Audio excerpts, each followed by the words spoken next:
ama sa in min soi khom tu lal pa I so chu fakin namro se pathian tu thiang lim mi lo ngai thlang u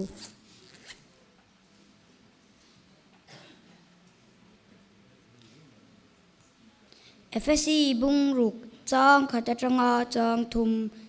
nau pangte u lal pa chuan in nu le in pa te thu zom ro u chu chu thil dik ani si a inu le ipa choi moi ro chu chu thu pek tiam nei ma saber ani chu ti chuan ni ta na tha anga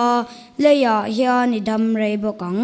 khati thleng khani se kan pathian tu thiar te kan za tan lal pan man mi som sak cheu ro se ka chan chin tlem kan soilok anga ka hun kal to a ka hun man dana chuan ma ni du dan le nuam ti danin ka hun te ka lo mang thina kanu le pa te tu soi po enga te chiam ka ngai ngai lem lo chu ti anga hun ka man chau ze lai chuan he pathian tu FSC bung ruk chang khata tanga chang thum nge yan ka thin lung aron deng deu dat dat meya chu ti chuan ma ni in en le tin nu le pa te tu oi nu le pa te tu oi lo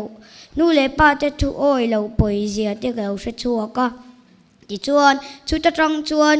nu le pa te tu go in ka lo piang thar pa ta ni ole kan thu poya I lo lu do ni la FSC bung ruk chang khata tanga chang tum mi nu le no pang te le nu le pa te fui na ani a no pang te pon nu le pa te thu kan oi poi mo em ma no pang te nu le pa te thu kan oi kan choi moi tur ni engti nu le pa te choi nu le pa te hi a choi tu ni sel chuan kei ni no pang te tan chuan kong na tham na ni ti chuan in nu le pa te eng tin nge kan choi mo yang kan ti chuan an thu oi te zir tir tu te thu oi te trong trai te zan mut do na trong trai jing tho ve le a trong trai le troi do na trong trai te thleng yan ani ti chuan in chu mai ba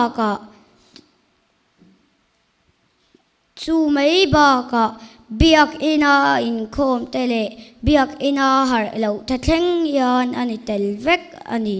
ti chuan nu le pa te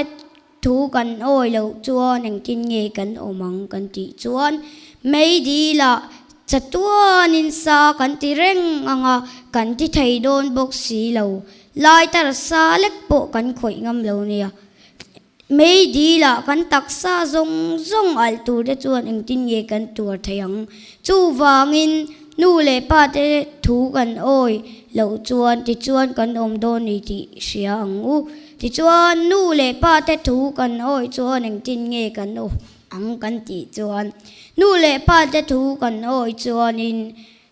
van rama kan kai nga pathian ne ni ting kan o mga pathian chu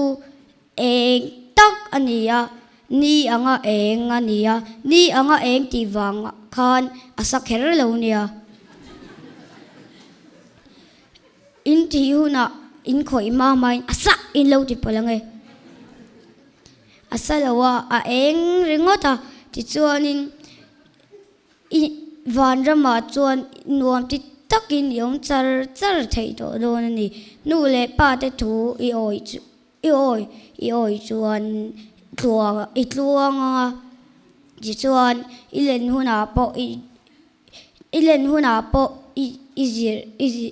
irel huna po I kong te tluang zelang chu wangin no pang te kha nu le pa te thu oi zom turin karon cha in karon ngen cheu ni lal pan thu ma som ro se